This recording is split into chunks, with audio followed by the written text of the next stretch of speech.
الحمد لله رب العالمين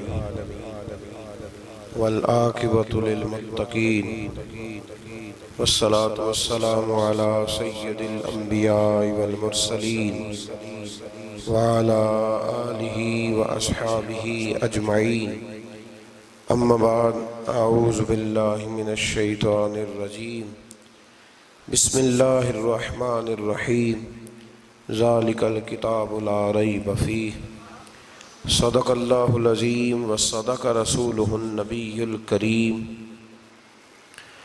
إن الله وملائكته يصلون على النبي يا أيها الذين آمنوا صلوا عليه وسلموا تسليما الصلاة والسلام عليك يا سيدي يا رسول الله وعلى آلك وأصحابك يا سيدي يا حبيب الله اللهم صل على سيدنا ومولانا محمد معدن الجود والکرم وآلہ وصحبہ وبارک وسلم۔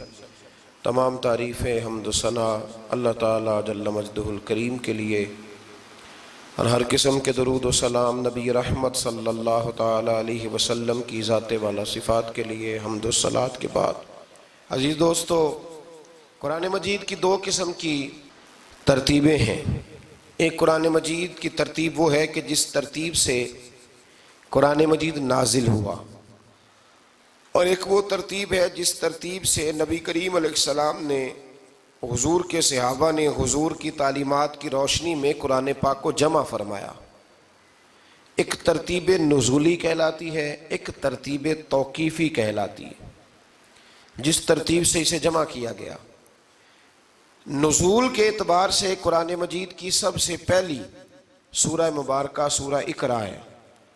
اس کی ابتدائی آیات نازل ہوئیں، اور ترتیب کے لحاظ سے جو مصحف کے اندر قرآن پاک میں ترتیب ہے، اس لحاظ سے قرآن مجید کی پہلی سورہ کا نام سورہ فاتحہ ہے۔ اور نبی کریم علیہ السلام نے فرمایا یہ سورہ فاتحہ اتنی شاندار ہے کہ ایسے کلمات کسی اور امت کو نہیں ملے جیسے اللہ نے سورہ فاتحہ میں ہمیں عطا فرمائے ہیں۔ قرآن پاک میں دو قسم کی صورتیں، ایک تو یہ میں نے عرض کر دی اس کی ترتیب، اسی طرح دو قسم کی صورتیں، کچھ مکی صورتیں ہیں اور کچھ مدنی صورتیں ہیں۔ ہمارے طالب علم اکثر اسکولوں اور کالجوں میں یہ سمجھتے ہیں کہ جو مکے میں نازل ہوئی وہ مکی ہیں، جو مدینے میں نازل ہوئی وہ مدنی ہیں، حالانکہ ایسا نہیں ہے۔ جو ہجرت سے پہلے نازل ہوئی وہ مکی ہیں، اور جو ہجرت کے بعد نازل ہوئی وہ مدنی ہیں۔ وہ آیت اگر بدر میں بھی نازل ہو نا، کچھ قرآن مجید کی آیات مختلف مقامات پر بھی نازل ہوئی ہیں، مختلف مقامات پر۔ حضور بدر میں تھے تو وہاں بھی قرآن مجید نازل ہوا، نبی کریم علیہ السلام احد میں تھے تو وہاں بھی قرآن پاک نازل ہوا۔ تو ترتیب یہ کی جائے گی کہ جو صورتیں ہجرت سے پہلے نازل ہوئیں وہ مکی ہیں، اور جو ہجرت کے بعد نازل ہوئیں وہ مدنی ہیں۔ سورہ فاتحہ کا آغاز اور قرآن مجید کی ہر سورت کا آغاز سوائے سورہ توبہ کے بسم اللہ شریف سے ہوتا ہے، اور نبی کریم علیہ السلام نے اتنا زور دیا کہ حضور فرمانے لگے دروازہ بند کرنے سے پہلے بھی بسم اللہ شریف پڑھا کرو، اور برتن ڈھانپنے سے پہلے بھی بسم اللہ شریف پڑھا کرو۔ نبی پاک علیہ السلام نے ہر جائز اور مستحسن کام سے قبل بسم اللہ شریف پڑھنے کا حکم دیا۔ بسم اللہ کے مفاہیم کیا ہیں؟ فرمایا بسم اللہ الرحمن الرحیم، اللہ کے نام سے شروع جو بڑا ہی مہربان نہایت رحم کرنے والا ہے۔ باقی ترجمہ کرنے والوں نے کہا کہ شروع اللہ کے نام سے، تو اعلیٰ حضرت فرمانے لگے کہ پھر تو شروع سے ہو گیا، پھر تو شروع سے ہو گیا، تو حضور پھر کیا ترجمہ کریں؟ فرمانے لگے یہ ترجمہ نہ کرو کہ شروع اللہ کے نام سے، بلکہ ترجمہ یہ کرو کہ اللہ کے نام سے شروع۔ یہ دیکھیں نا، سوچ ہے نا بزرگوں کی، اللہ کے نام سے، تاکہ واقعی اللہ کے نام سے شروع ہو۔ پھر ارشاد فرمایا الحمدللہ رب العالمین، تمام تعریفیں اللہ کے لیے جو تمام جہانوں کو پالنے والا ہے۔ جب انسان کو تھوڑا سا ترجمہ آتا ہو نا، اس کی تھوڑی توجہ ہو، اسے نماز پڑھنے کا بھی بڑا ہی مزہ آتا ہے۔ نبی کریم علیہ السلام فرماتے ہیں، رب فرماتا ہے یہ سورہ فاتحہ میرے اور میرے بندے کے درمیان آدھی آدھی ہے، آدھی میری ہے آدھی میرے بندے کی ہے۔ جب وہ کہتا ہے نا مالک یوم الدین، تو یہاں تک وہ میری تعریف کرتا ہے، ایاک نعبد و ایاک نستعین تک پہنچتا ہے تو اب میرا اور اس کا آدھا آدھا کام شروع ہو جاتا ہے۔ پھر آگے میرا بندہ جب مجھ سے دعا مانگتا ہے تو یہ اس کے الفاظ ہیں جو میں اپنے فضل سے قبول فرمایا کرتا ہوں۔ تو ارشاد فرمایا تمام تعریفیں اللہ کے لیے جو تمام جہانوں کا پالنے والا ہے، الرحمن الرحیم، بڑا ہی مہربان ہے نہایت۔ یہ رحمان مبالغے کا صیغہ ہے، یعنی اتنا رحم کرنے والا کہ جتنا کوئی اور رحم نہ کر سکے، اس لیے اللہ ہی رحمان ہو سکتا ہے، بندہ کوئی رحمان نہیں ہو سکتا۔ بندے کو رحیم کہا جا سکتا ہے، نبی پاک رحیم ہے لیکن رحمان نہیں ہے، اس لیے کسی بھی انسان کا نام رحمان نہیں ہو سکتا۔ کسی دکان پر بعض اوقات لوگ نام رکھ لیتے ہیں رحمان بک ڈپو، تو یہ درست نہیں ہے۔ بندے کا نام رحمان نہیں ہو سکتا، عبد الرحمان، اس لیے کہ یہ لفظ رحمان خدا کے علاوہ کسی اور کے لیے بولنا درست نہیں ہے۔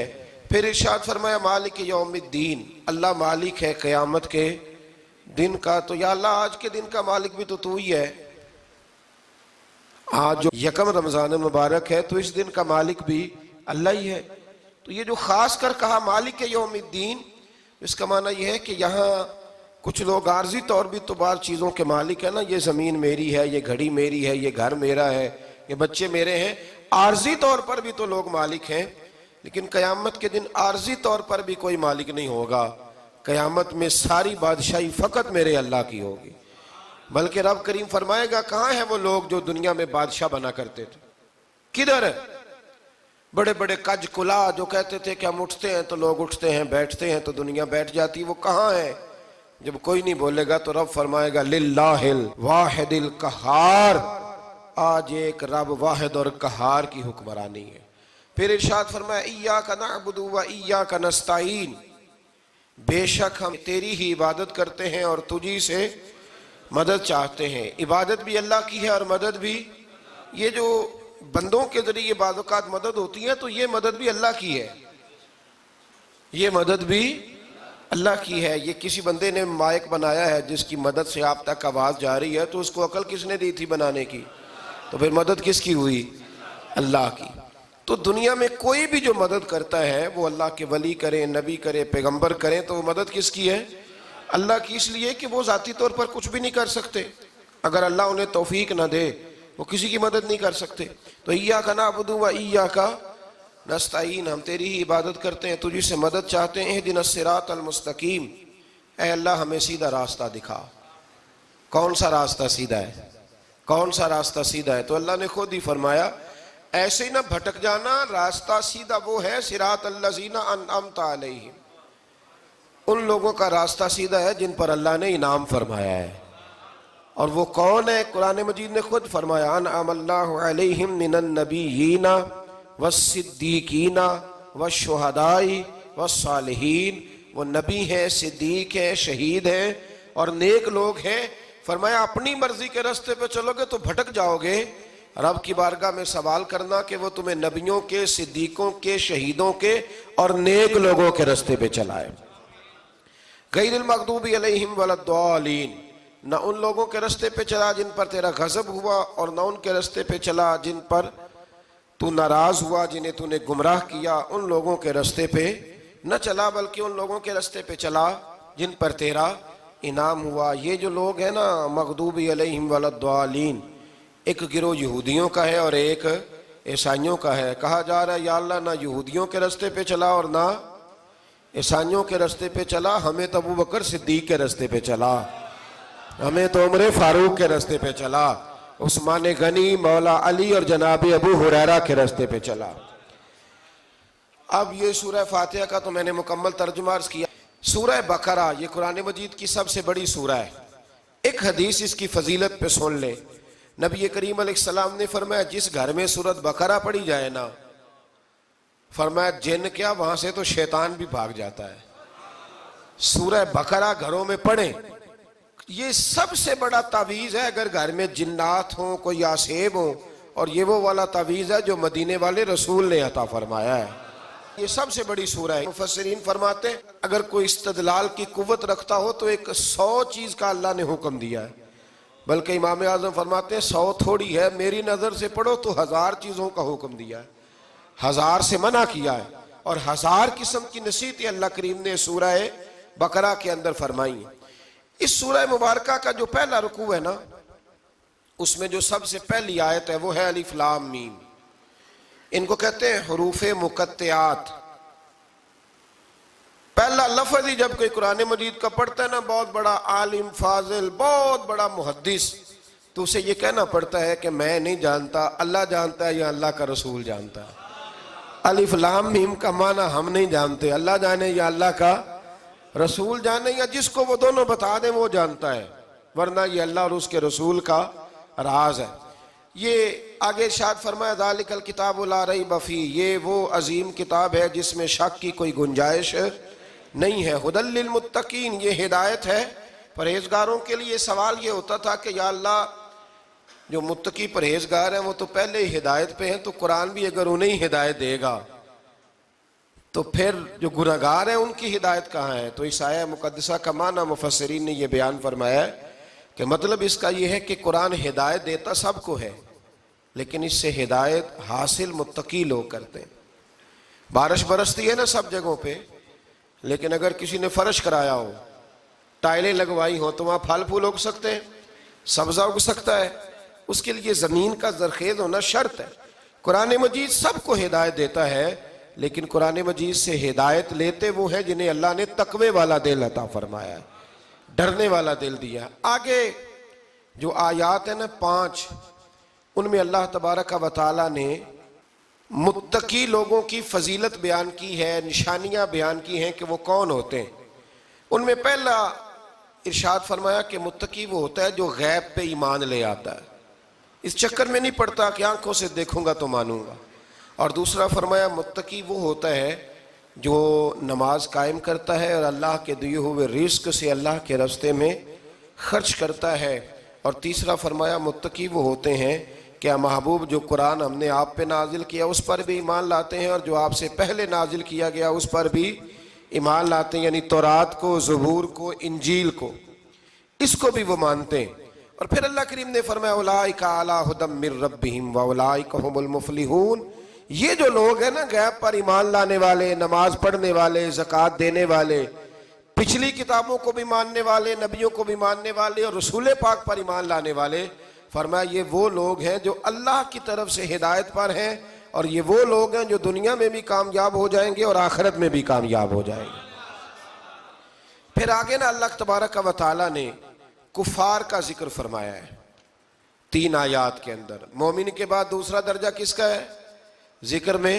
کافر کا۔ پہلے بات ہوئی 5 آیات میں مومنوں کی، اب 3 آیات میں ذکر کیا گیا پکے کافروں کا۔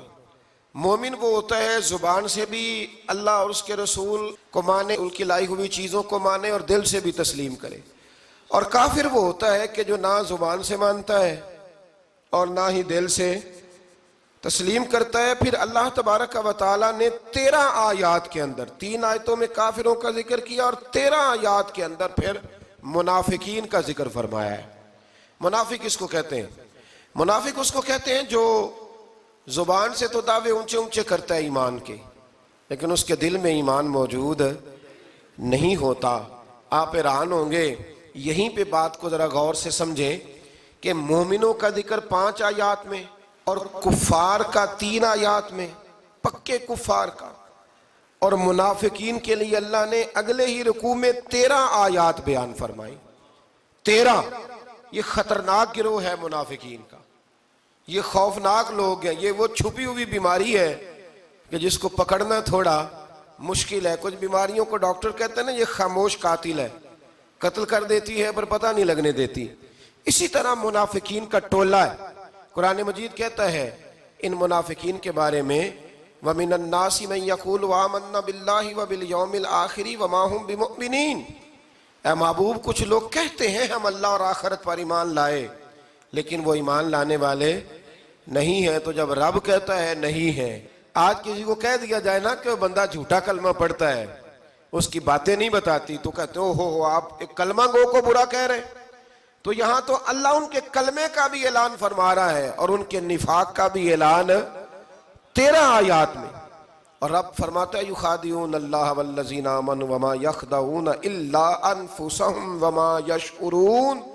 فرمایا وہ اللہ کو دھوکہ دینا چاہتے ہیں مومنوں کو، حالانکہ نہیں دھوکہ دیتے مگر اپنی ہی جانوں کو، انہیں شعور ہی نہیں. اللہ تبارک و تعالیٰ نے 13 آیات کے اندر مکہ مکرمہ میں منافق کوئی نہیں تھا جب تک حضور نے ہجرت نہیں کی تھی. کیوں؟ اس لیے کہ وہاں جو کلمہ پڑھتا تھا اسے مار کھانی پڑتی تھی. تو کسی کو کیا مصیبت پڑی تھی جھوٹا کلمہ پڑھ کے مار کھائے. مدینے میں جب اسلامی حکومت قائم ہو گئی نا تو کچھ لوگوں نے اسلامی حکومت سے فائدہ لینے کے لیے جھوٹے موٹے کلمے پڑھ لیے، اندر کفر رکھتے تھے، اوپر سے اظہار اسلام کرتے تھے. تو رب فرماتا ہے کہ ان کا یہ ایمان قابل قبول نہیں ہے. تو یا اللہ پھر کس کا ایمان قابل قبول ہے؟ تو اللہ کریم نے فرمایا وَإِذَا قِيلَ لَهُمْ آمِنُوا كَمَا آمَنَ النَّاسِ. جب ان سے کہا جاتا ہے نا اس طرح ایمان لاؤ جس طرح دوسرے لوگ لائے، یعنی ابو بکر صدیق کی طرح ایمان لاؤ، عمر فاروق کی طرح ایمان لاؤ، عثمان غنی کی طرح، مولا علی کی طرح، بلال حبشی کی طرح، تو کیا جواب دیتے ہیں؟ قالوا انؤمن كما آمن السفہاء. کیا اس طرح ایمان لائیں جس طرح یہ بیوقوف ایمان لائے؟ الا انہم هم السفہاء. اللہ فرماتا ہے خبردار بے شک وہی بیوقوف ہے، ولکن لا یعلمون، لیکن انہیں اس کا علم نہیں ہے. وہ کہا کرتے تھے کہ یہ تو بیوقوف ہے معاذ اللہ. ابو بکر صدیق نے سارا ہی مال دے دیا نبی پاک کو، عمر فاروق نے آدھا دے دیا، مولا علی نے سارا کچھ حضور کے نام کر دیا، عثمان جو کماتے محنت کے ساتھ وہ سارا وہاں جا کے پیش کر دیتے، تو بیوقوفی ہے. آج بھی کچھ لوگ کہتے ہیں کلمہ پڑھنا چاہیے سیدھا سیدھا. یہ کیا بات ہو گئی کہ اب بندہ مسیتڑ ہی ہو جائے؟ کاروبار بھی تو کرنا ہے نا، نماز روزہ بھی، تو بیوقوفی ہے. اللہ جواب دیتا ہے، فرمایا الا انہم هم السفہاء، خبردار بیوقوف تو تم ہو کہ میرے محبوب کی شریعت کا، دین کا، روحانیت کا سورج چمک رہا اور تم نے فیض ہی کوئی نہیں حاصل کیا.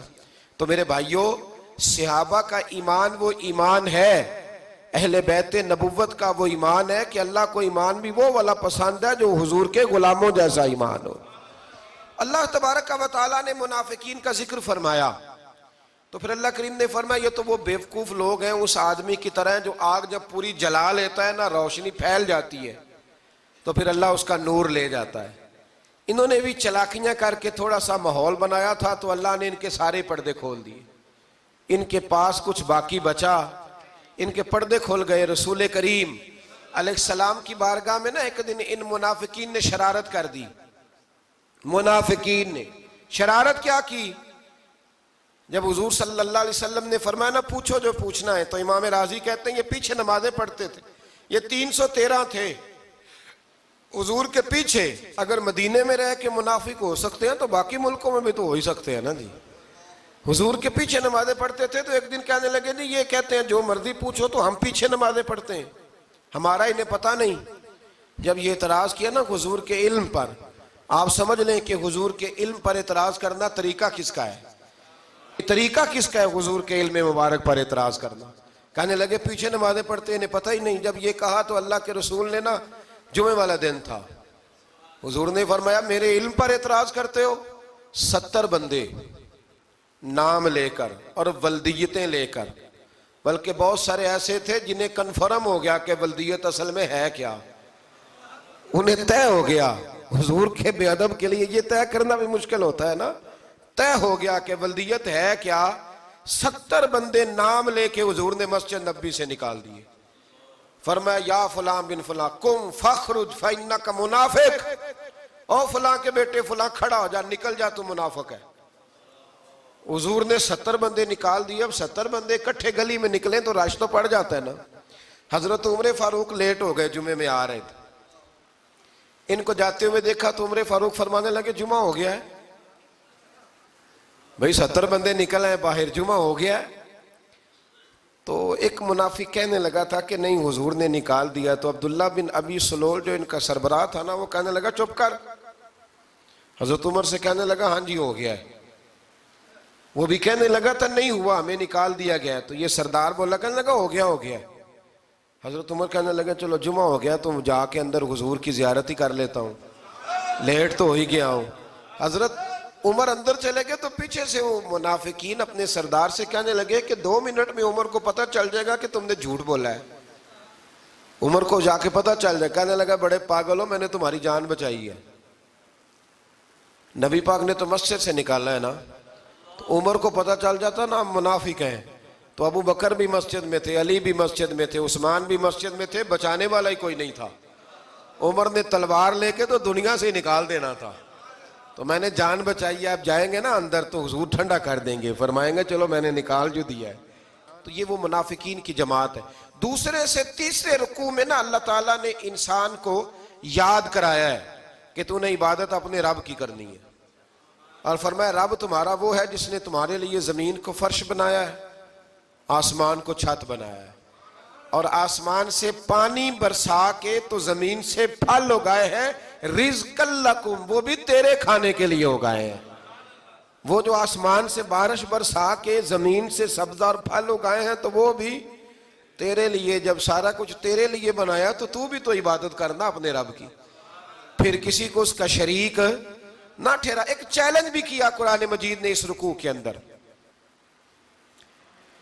کہا کرتے تھے مکے کے لوگ کہ آپ قرآن مجید کی آیتیں نبی کریم علیہ السلام سے کہا کرتے تھے کہ معاذ اللہ آپ خود بناتے ہیں، بنا کے لاتے ہیں۔ تو اللہ کریم نے فرمایا وَإِن كُنتُمْ فِي رَيْبٍ مِّمَّا نَزَّلْنَا عَلَىٰ عَبْدِنَا فَأْتُوا بِسُورَةٍ مِّن مِّثْلِهِ، اگر تمہیں شک ہو نا اس میں جو ہم نے بندہ خاص پہ نازل کیا ہے تو تم بھی اس جیسی ایک صورت بنا کے لاؤ۔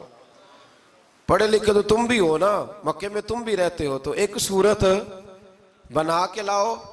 قرآن مجید ہم سے چھینا گیا ہے سازش کے تحت، اس لیے کہ جس قوم کو قرآن آ جاتا ہے نا پھر کوئی کافر اس کا مقابلہ نہیں کر سکتا۔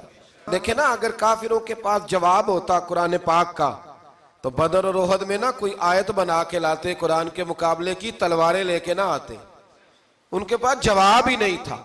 اور قیامت تک کسی کافر کے پاس قرآن مجید کا کوئی جواب، قرآن کا کوئی جواب، قسم اللہ کی جواب کوئی نہیں، قرآن کا اس کا کوئی جواب نہیں۔ کیا بات ہے قرآن پاک کی۔ وہ ایک دفعہ مسلمہ کذاب بے ایمان کہنے لگا میں نے بنا لیا ہے قرآن پاک کا جواب، معاذ اللہ۔ جواب کیا بنایا؟ وہ سورت ہے نا القاریۃ ما القاریہ وما ادراک ما القاریہ، کھڑکھڑانے والی کیا ہے، کھڑکھڑانے والی تمہیں کیا پتا کیا ہے کھڑکھڑی، قیامت کا ذکر ہے۔ کہنے لگا میں نے اس جیسی سورت بنا لیا، تو کیا بنایا؟ الفیل مل فیل وما ادراک ما الفیل۔ کہنے لگا ہاتھی، تمہیں کیا پتا کیا ہاتھی، تم کیا جانو کیا ہاتھی۔ تو پاس جو اس کے اپنے بیٹھے تھے نا چیلے، وہ کہنے لگے چپ کر جا، سارے زمانے کو پتا ہے ہاتھی کیا ہوتا ہے۔ تو پاگل ہے، اس کے 2 کان ہوتے ہیں، ایک سونڈ ہوتی ہے، 4 اس کے پیر ہوتے ہیں۔ بیوقوف آدمی قرآن کا مقابلہ کرنا ہے تو کچھ چج کے ساتھ کر، پاگلوں کی طرح مقابلہ کرے گا، جوتے کھائے گا بھی، ہمیں بھی پڑھوائے گا۔ تو قرآن مجید کا کوئی مقابلہ کر سکا؟ تو اس آیہ مبارکہ میں اللہ نے کافروں کو یہ کہا اگر مقابلہ نہیں کر سکتے تو پھر اللہ سے ڈرو، ورنہ دوزخ میں ڈالے جاؤ گے، وہ جس کا ایندھن آدمی اور پتھر ہے، اور بنائی بھی کافروں کے لیے گئی ہے۔ اعدت للکافرین، جہنم کس کے لیے بنائی گئی ہے؟ کافروں اور منافقوں کے لیے۔ مسلمانوں کے لیے بنائی گئی، مسلمان مرضی سے چھلانگے لگائیں تو ان کی موج ہے، ورنہ ان کے لیے جہنم، ان کے لیے اللہ نے جنت بنائی ہے۔ اور یہ بات کرتے ہی رب کریم نے فرمایا اے محبوب علیہ السلام مومنوں کو خوشخبری دے دیں کہ اللہ نے ان کے لیے جنت بنائی ہے، اس میں باغات ہیں، انہیں رزق دیا جائے گا کھانے کے لیے، اور اس میں انہیں پاکیزہ بیویاں دی جائیں گی، اور پھر وہ اس میں ہمیشہ رہیں گے، انہیں اس سے نکالا نہیں جائے گا۔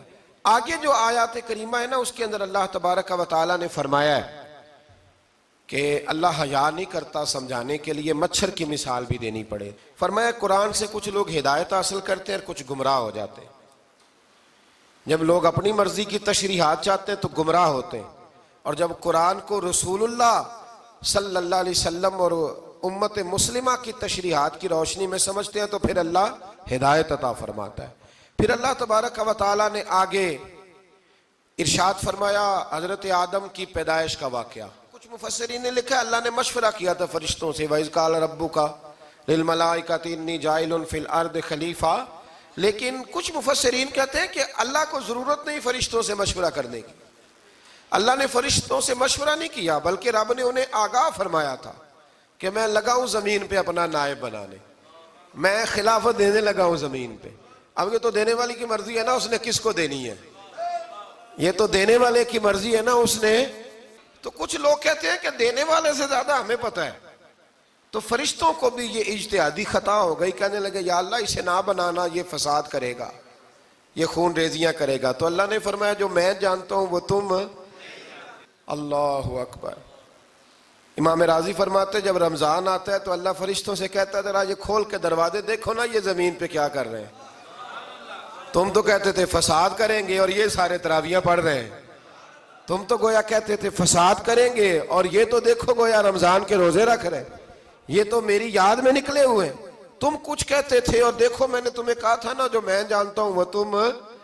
اللہ نے پھر حضرت آدم علیہ السلام کو تمام زمانے کے علوم عطا کیے، علم سکھا لیا. تو فرشتوں سے کہا تم بھی ان چیزوں کے نام بتاؤ، تو وہ بتا سکے نہیں. اللہ نے فرمایا اب اس طرح کرو آدم کو سجدہ کرو. سب نے سجدہ کیا سوائے. وہ کہنے لگا یا اللہ صرف تجھے ہی کرنا ہے. کرنا بھی صرف اللہ کو چاہیے، پر رب کے آگے بھی جھکنا چاہیے، اور جس کے سامنے رب جھکائے نا وہاں بھی. اور یہ جو عاجزی ہے نا، یہ جو جھکنا ہے، یہ علم کے آگے ہے. ہماری مصیبت یہ ہے کہ ہم علم کے آگے بھی گردن جھکانے کو تیار نہیں ہوتے، وہاں بھی ہم خود عالم فاضل بن جاتے ہیں. تو فرمایا کہ سب سے کہا سجدہ کرو، سب نے سجدہ کیا سوائے ابلیس کے. تو پھر ہوا کیا وکان من الکافرین، وہ کافروں میں سے ہو گیا. پھر اللہ نے حضرت آدم کو اور جناب حوا کو نا مقام دے دیا جنت میں رہنے کے لیے، اور کہا سارا کچھ کھانا، درخت کے قریب نہ جانا. ابھی آپ کسی سے کہہ دیں تھوڑا سا کہ پیچھے نہ دیکھنا، یعنی اگر میری سمجھ لیں ادب کی وجہ سے کوئی 1.5-2 منٹ یا 6 منٹ نہیں بھی نہ دیکھے گا تو سوچے گا ضرور کہ پتہ نہیں اب پیچھے کیا ہے، مصیبت کیا ہے. یعنی آپ کہہ کے دیکھ لیں کسی کو، پیچھے نہ دیکھنا. فطرت ہے نا انسان کی، وہ جستجو کرتا ہے. کہا اس درخت کے پاس نہ جانا. تو حضرت حوا سلام اللہ علیہ کہتے ہیں دل میں خیال رہتا تھا کہ آخر ہے کیا درخت کے پاس. یہی انسان کا عقیدہ توحید ہے کہ جہاں سے رب منع کر دے وہاں وہ منع ہو جائے. اور یہ ان کی خطا نہیں تھی، یہ اللہ کی حکمت تھی، چونکہ رب نے تو پہلے کہہ دیا تھا بنایا ہی زمین کے لیے، تو یہ تو سارا کچھ ہونا تھا تو زمین پہ آنا تھا نا. تو حضرت حوا اور جناب آدم کے پاس شیطان آیا. اب اس کو نکال تو دیا تھا پر ابھی اس کا جنت میں آنا جانا بند نہیں ہوا تھا، یہ بھی اللہ کی حکمت تھی. تو وہ کہنے لگا تمہیں پتہ ہے بعد میں مر جاؤ گے. تو حضرت حوا کہنے لگی کیا موت بھی آئے گی؟ کہاں، اس کی تکلیف بھی بڑی ہوگی، تو پھر بچیں گے کیسے؟ تو کہنے لگے پھل کھا لو اس درخت کا. تو بچنے کے لیے پھل کھایا تھا. جس طرح لوگ آج بہت سارے کام بچنے کے لیے کرتے ہیں پر بچ سکتے، بچنے کے لیے پھل کھایا. تو اللہ نے فرمایا زمین پہ چلے جاؤ. تو حضرت آدم زمین پہ آئے، پھر کئی 100 سال روتے رہے. فَتَلَقَّى آدَمُ مِن رَبِّهِ کَلِمَاتٍ. تو پھر اللہ نے خود ہی جناب آدم کو کچھ کلمے سکھائے. علامہ اسماعیل لکی فرماتے ہیں وہ کلمے یہ تھے کہ حضرت آدم نے میرے نبی کا وسیلہ پیش کیا، تو اللہ کریم نے جناب آدم کی دعا کو مقبول فرما لیا. پھر آگے بنی اسرائیل کا ذکر آ جاتا ہے. اللہ تعالیٰ نے بنی اسرائیل، آج آپ اسی قوم کو یہودی کہتے ہیں، ان کو اللہ نے اس زمانے میں فضیلت عطا کی تھی بہت زیادہ. تو عرب کے اندر جب نبی پاک علیہ السلام نے اعلان نبوت کیا تو کچھ لوگوں نے یہ کہہ دیا کہ اگر یہ یہودی کلمہ پڑھ لیں گے تو ہم بھی پڑھ لیں گے. تو پھر اللہ نے انہیں یاد کرایا کہ تم اصل میں کیا ہو، تمہیں کلمہ پڑھنا چاہیے. تو اہل یہود کا تذکرہ کرتے کرتے رب کریم نے ایک بات یہ بھی ارشاد فرمائی کہ تم لوگوں کو تو کہتے رہے ہو کہ وہ نبی آنے والے ہیں، وہ نبی آنے والے ہیں، اور جب آ گئے ہیں تو ماننے کو تیار نہیں ہو. تو فرمایا تأمرون الناس بالبر وَتَنْسَوْنَ أَنفُسَكُمْ وَأَنْتُمْ تَتْلُونَ الْكِتَابَ، لوگوں کو بھلائی کا حکم دیتے ہو اور اپنے آپ کو بھول جاتے ہو. افلا تعقلون، تمہیں عقل نہیں؟ پھر اللہ نے انہیں یہ بھی یاد کرایا کہ یاد کرو وہ زمانہ کہ جب فرعون نے خواب دیکھ لیا تھا کہ کوئی بچہ اس کی سلطنت کو تباہ کرے گا، تو پھر اس نے تمہارے بچوں کو ذبح کرانا شروع کیا اور تمہاری بیٹیوں کو چھوڑتا تھا. فرمایا یہ بھی تو تم نے دیکھا، میں نے تمہیں پھر تم سے کہا جہاد کرو قوم عمالقہ کے خلاف، تو مقام طیہ میں جا کے یہ لوگ کہنے لگے ہم سے جہاد نہیں ہوتا. اللہ نے انہیں ایک میدان میں قید کر دیا. بڑی دلچسپ بات. قید تو لوگ ہوتے ہیں نا چار دیواری میں, تو اللہ نے بنی اسرائیل والوں کو جب انہوں نے کہا ہم جہاد نہیں کریں گے تو اللہ نے میدان میں قید کر دیا.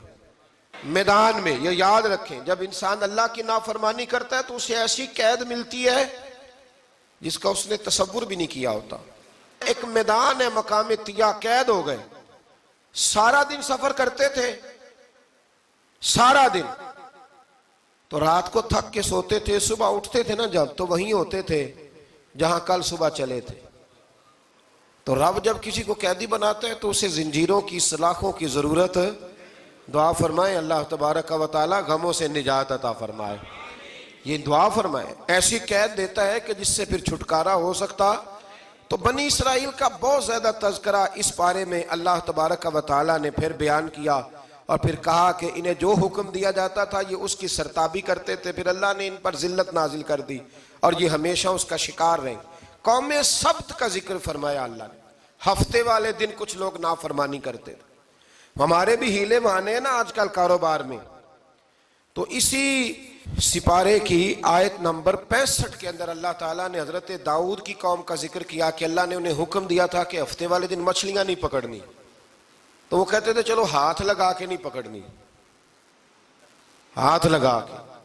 وہ ہمارے لوگ ہیلے بہانے تلاش کر لیتے ہیں نا. وہ بڑے جناب انشورنس والا آ گیا, اب وہ بینک والا آ گیا, وہ فلانے صاحب آ گئے, وہ تروڑ مروڑ کے کہانیاں باتیں, اور پھر ہمیں بھی رستے مل جاتے ہیں بچنے کے. مفتی صاحب نے کہہ دیا تھا, ایک مولانا سے میں نے ان کو کہا ہفتے والے دن مچھلیاں نہیں پکڑنی. کہا نہیں پکڑتے, چھوٹے چھوٹے حوض بنا لیے. تو مچھلیاں زیادہ آتی تھی اس دن, یہ بھی اللہ کی قدرت تھی. نماز کے وقت گاہک زیادہ آتے ہیں, یہ اس کی قدرت ہوتی ہے. تو وہ مچھلیاں حوض میں جمع ہو جاتی ہیں. یوں سمجھ لیں کہ جال انہوں نے لگا لیے ہوئے تھے, تو جال میں وہ پھنستی رہتی تھی, حوضوں میں آتی رہتی تھی. ہفتے کو نہیں پکڑتے تھے, اتوار کو پکڑ لیتے تھے. تو پھر اللہ نے انہیں سزا دی. فرمایا تماشے کرتے ہو اللہ کے حکم کے ساتھ. کیا سزا دی؟ فَقُلْنَا لَهُمْ كُونُوا قِرَادَةً خَاسِئِينَ. فرمایا بندر بن جاؤ دھتکارے ہوئے. جو رزق حرام طریقے سے کماتے تھے رب انہیں بندر بنا دیتا تھا.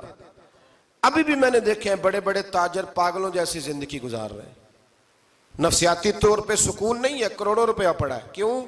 اس لیے کہ رب کے بتائے ہوئے طریقے کے مطابق تجارت نہیں کرتے. آگے ایک اور دلچسپ بات آ گئی. بنی اسرائیل کے اندر نا ایک شخص نے اپنے چچا کو قتل کر دیا جائیداد کے لیے. یہ دیکھیں کب سے لوگ جائیداد کے لیے قتل کرتے آ رہے ہیں.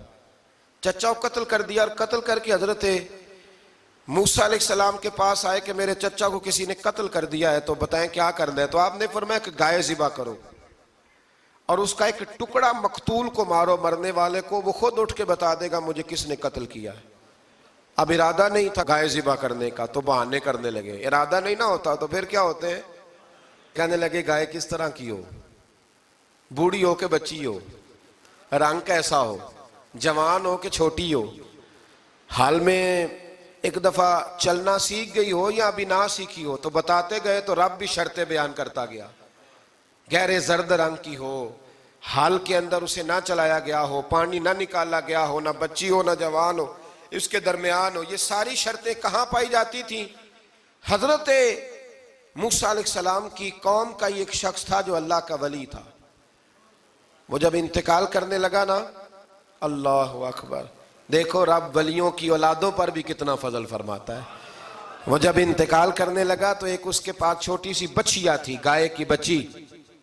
اس نے جنگل میں چھوڑ دی. کہنے لگا یا اللہ میں تیرے نام پہ چھوڑتا ہوں, میرا بچہ جوان ہو جائے تو اسے دے دینا, اور تو سرمایہ ہی کوئی نہیں. بچہ بڑا ہوا تو بچہ بھی بڑا نیک تھا, اپنی ماں کا بڑا فرما بردار تھا. اس کی ماں نے کہا بیٹا تیرے باپ نے ایک گائے چھوڑی تھی. تو بچہ جنگل میں گیا اور جا کے کہنے لگا اے اللہ میری گائے مجھ سے ملا دے. تو رب کریم نے وہ گائے واپس کر دی. وہ گائے گھر لے آیا. اب وہ کہنے لگا اماں بیچ دوں, تو اماں کہنے لگی بیٹا میرے پوچھے بغیر نہ بیچنا. کئی دفعہ گاہک لگے پر اس نے کہا جب تک میری اماں نہ کہے گی میں بیچوں گا. ادھر بنی اسرائیل والے شرطیں جتنی گائے کے بارے میں پوچھ چکے تھے وہ ساری اسی گائے میں پائی جاتی تھی. تو یہ ڈھونڈتے ڈھونڈتے وہاں پہنچ گئے. تو کہنے لگے گائے چاہیے، تو اس نے کہا بھی تمہاری مرضی سے نہیں، قیمت میری مرضی کی۔ ایک مفسر نے تو یہاں تک لکھا ہے کہ اس نے کہا گائے ذبح کر کے نا، تو جتنا گائے کے اندر گوشت ہوگا نا اتنا ہی کھال کے اندر تم مجھے مال بھر کے دو گے، اتنے ہی سکے بھر کے دو گے، اتنی اشرفیاں بھر کے دو گے تو پھر تمہیں گائے دوں گا۔ تو پھر یہ گائے انہیں ملی اور یہ گائے لے کر کے آئے۔ زیادہ سوالات نہ کرتے تو زیادہ الجھتے نہ۔ ہم بھی دین کے معاملے میں بڑے سوال جواب کرتے ہیں، اتنا سوال کریں جتنی اس کی ضرورت ہے۔ ان لوگوں نے سوالات زیادہ کیے تو پھر الجھ زیادہ گئے۔ تو میرے بھائی اس کا ذکر بھی اللہ تبارک و تعالیٰ نے پہلے پارے کے اندر بیان فرمایا۔ پھر اللہ کریم نے فرمایا کہ کچھ ایسے لوگ بھی ہیں یہودیوں میں سے جن کا دعویٰ ہو گیا ہے کہ ہم اللہ کے بڑے پیارے ہیں۔ فرمایا یہ صرف ان کے منہ کی باتیں ہیں، یہ تو قیامت میں پتہ چلے گا نا کہ اللہ کا پیار کس کے ساتھ زیادہ ہے۔ اور پھر یہ بھی یہودیوں نے دعویٰ کیا ہے، اسی پارے میں اللہ فرماتے ہیں کہ ان کا دعویٰ ہے کہ ہم اللہ کے بڑے پیارے ہیں، جنت میں ہم ہی جائیں گے۔ تو اللہ فرماتے ہیں پھر مرنے کی دعا تو کرو، جنت میں تو مر کے جانا ہے نا۔ لیکن رب فرماتے ہیں یہ کبھی مرنے کی دعا نہیں کریں گے، اس لیے کہ انہیں پتہ ہے کہ ہم نے آخرت کے لیے کیا بھیجا۔ لیکن جی پہلا حکم آ گیا یا ایھا الذین آمنوا کہہ کے، پہلی آیت قرآن پاک کی پہلے سپارے میں پہلی آیت جس میں اللہ نے کہا یا ایھا الذین آمنوا، تو پہلا حکم آمنوا کہہ کے آیت نمبر 104 میں جو اللہ نے حکم دیا ہے نا وہ نبی پاک کی تعظیم کا حکم ہے۔ پہلا حکم ہی اللہ نے حضور کی عزت اور ناموس کا ارشاد فرمایا۔ پہلا اس ترتیب کے لحاظ سے وہ ہوا یہ کہ جب نبی پاک کو بات ارشاد کرتے تو صحابہ کرام اٹھ کے عرض کرتے رائینا یا رسول اللہ، حضور سمجھ نہیں آئی ذرا رعایت کر دیں۔ تو یہودیوں کی عبرانی زبان کے اندر نہ ذرا کھینچ کے پڑھتے تھے رائینا، تو اس کا معنی بنتا تھا معاذ اللہ اے ہمارے چرواہے، بکریاں چرانے والے کو بھی وہ رائینا کہتے تھے۔ تو جب صحابہ یہ کہنے لگے تو اللہ نے منع ہی کر دیا، فرمایا میرے محبوب کے غلاموں اس لفظ کے پیچھے چھپ کے، اس لفظ کے پیچھے چھپ کے لوگ میرے نبی کی بے ادبی کر جاتے ہیں، تو جس لفظ کا کوئی ایک معنی بے ادبی والا بنتا ہو وہ لفظ بھی میرے نبی کے لیے نہ کہو، لفظ وہ والے کہو جس میں کوئی بے ادبی کا معنی نکلے نہ۔ یہاں لوگوں نے بڑے بڑے لفظ نہیں بول دیے، پھر کہتے میرا مطلب یہ تھا، میرا مطلب وہ تھا، تو تو نے وہ لفظ بولا کیوں جس کا کوئی غلط مطلب بھی نکل سکتا تھا۔ اللہ نے فرمایا یا ایھا الذین آمنوا لا تقولوا رائینا، اے ایمان والو رائینا کہو ہی نہ۔ تو یا اللہ کیا کہیں؟ فرمایا وقولوا انظرنا، تم کہو یا رسول اللہ ایک نظر فرمائیے، انداز دیکھیے، انظرنا ایک نظر۔ تو ہمارے بزرگ تو پہلے ہی بڑے پیار والوں نے کہہ دیا یا رسول اللہ انظر حالنا، کہتے کہاں سے لاتے ہو جملے؟ میں نے کہا اللہ کی کتاب سے، یا رسول اللہ انظر حالنا یا حبیب اللہ اسمع قالا، تو تم کہو انظرنا محبوب نظر کرم کرے، واسمعوا، اور کیا ضرورت ہے دوبارہ پوچھنے کی؟ اللہ کہتا ہے پہلے ہی دھیان سے سنا کرو، پہلے ہی واسمعوا، پہلے ہی احتیاط سے سنو، وللکافرین عذاب علیم، اور کافروں کے لیے دردناک عذاب ہے۔ لے جی اسی پارے میں اللہ تبارک و تعالیٰ نے پھر اہل یہود کا ذکر کیا۔ تو یہود کہنے لگے کہ ہم حضرت ابراہیم کے ماننے والے ہیں، تو اللہ کریم نے وہ بھی ذکر کیا کہ میں نے تو ابراہیم کو آزمایا ہے، وَإِذِ ابْتَلَىٰ إِبْرَاهِيمَ رَبُّهُ بِكَلِمَاتٍ فَأَتَمَّهُنَّ، ہم نے ابراہیم کو کچھ چیزوں سے آزمایا ہے، وہ ہماری آزمائش پہ پورے اترے۔ قَالَ إِنِّي جَاعِلُكَ لِلنَّاسِ إِمَامًا، تو پھر ہم نے انہیں کہا کہ ہم آپ کو پوری دنیا کا امام بنائیں گے۔ وہ آزمائش کیا تھی؟ آگ میں جانا بھی آزمائش، بیٹے کا نہ ہونا بھی آزمائش، بیٹا ہوا تو پھر اسے وادی غیر ذی زرع میں چھوڑ کے آنا بھی آزمائش، بڑا ہوا تو پھر ذبح کرنا بھی آزمائش۔ فرمایا جہاں جہاں آزمایا ہے نا ابراہیم ہماری آزمائش میں پورے اترے۔ فرمایا تو مفت میں حضرت ابراہیم کی اولاد بنتے ہو اور ان کا نام لیتے ہو اور ان کے ساتھ اپنا تعلق بناتے ہو، دیکھو تو صحیح وہ کتنی آزمائشوں سے گزرے۔ تو اس کا بھی اللہ نے اسی میں ذکر فرمایا۔ اور پھر وہ بات کرتے تھے حضرت یعقوب کی اور حضرت اسحاق کی، تو فرمایا وہ تو ہمارے اتنے خاص بندے تھے کہ وصال کے وقت بھی انہوں نے اپنی اولادوں کو نصیحت فرمائی تھی کہ اللہ کی توحید پہ قائم رہنا، اس کا ذکر بھی اللہ نے اسی پارے میں بیان فرمایا۔ اور جو حضرت ابراہیم اور جناب اسماعیل نے کعبہ تعمیر کیا تو اس کا ذکر بھی اللہ تعالیٰ نے اسی پارے میں فرمایا جب وہ کعبہ بنا رہے تھے تو کہہ رہے تھے ربنا تقبل منا، کہہ رہے تھے اے اللہ بنا ہم نے دیا ہے پر مہربانی فرما ہم سے قبول فرما لے۔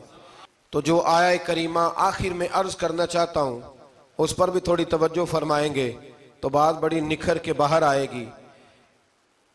یہ 16ویں رکوع کے اندر اللہ نے پھر یہود کا اور عیسائیت کا ذکر فرمایا تو اللہ کریم نے ایک بات ارشاد فرمائی، یہودیوں کے ہاں جب کوئی بچہ پیدا ہوتا تھا وہ پیلے رنگ کے ساتھ اس کو رنگتے تھے، یا کوئی خاص رنگ تھا ان کا، بچہ پیدا ہوتا تو اس پر وہ رنگ چڑھاتے کہ یہ جی ہمارے مذہب کا رنگ ہے۔ ہمارے ہاں بھی رسمیں ہیں نا اپنی اپنی، معاذ اللہ اپنی اپنی نہیں ہونی چاہیے، اللہ رسول کا حکم ہونا چاہیے۔